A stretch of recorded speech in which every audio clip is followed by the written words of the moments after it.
With just over 2 weeks left in the NEC's regular season, every game takes on added significance. So it is with tonight's antagonists, Central Connecticut State and Fairleigh Dickinson. 23 points back on January the 10th. The fadeaway from Baptiste is no good. Here's Galvin on the follow. Nice move.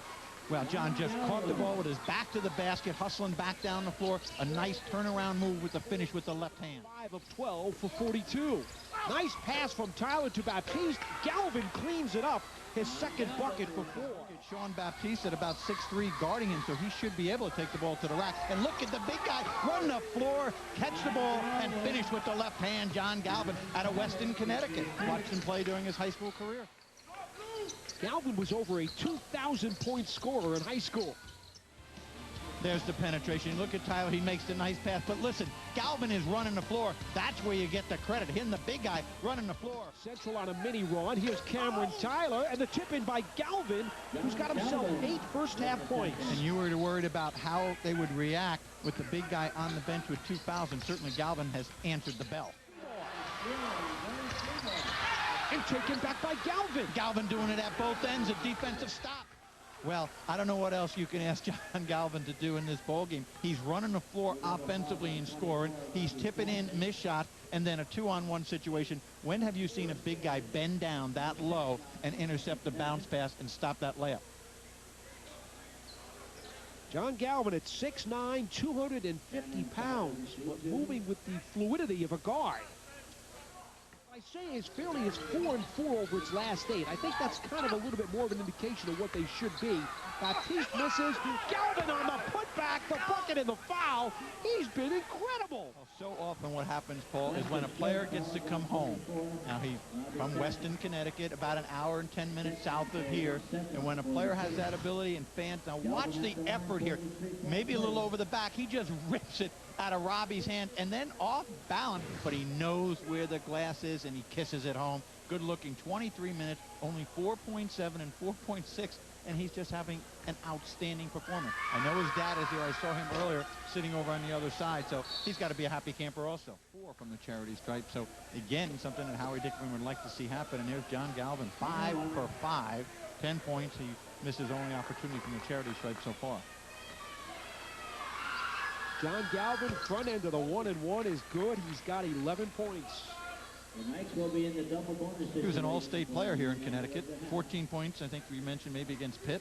St. Francis, PA, almost a double-double, 10 points, 9 boards. Tyler thought about 3. The pass to Galvin, who finishes it off.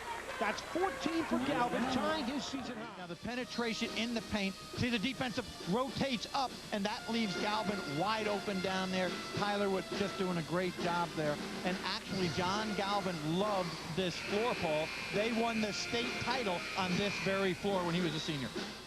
But getting a big boost off the bench as John Galvin scored 14 points, Terry. Outstanding as we see him leave now. And they can stay up and watch college basketball and attend the games in person anytime they want. We have to start them young. Let's take a look at our leading scorers. Fairleigh Dickinson getting 14 apiece out of Tyler and Galvin. By the way, for Galvin, he's nearing a double-double now with 14 points and 9 rebounds. Mufananya and the tip by Galvin. So the big men collaborate, and Galvin has 16 go. And there's Galvin's 10th rebound, so he's got himself a double-double. Is guarded by Horton.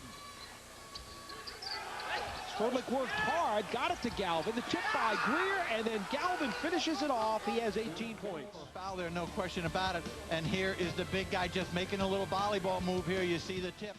I'm just asking, look at this. I mean, 8 out of 11, 18 points, 12 rebounds, first double-double this season. And again, I'll point out, they won their state championship here when he was at Weston High School, hour and 10 minutes or so down the road. So very familiar 4 for John Galvin, and he certainly looks that way with the performance that he's put on here tonight. Fairleigh getting 19 out of Tyler and 18 from Galvin. Tyler on the dish down low, and Galvin finishes it off. There's a little pick and roll right there. The defense rotates, and the delivery and the finish by the big guy. We got a game here. FDU on Galvin, his teammates stepping up big time. So this is a time with 5 games after this left. Great double team at half court there by the Blue Devils. Mufananya to Galvin. 22 for Galvin, and that's a new career high. Really, for Fairleigh, it's been all about John Galvin, Terry.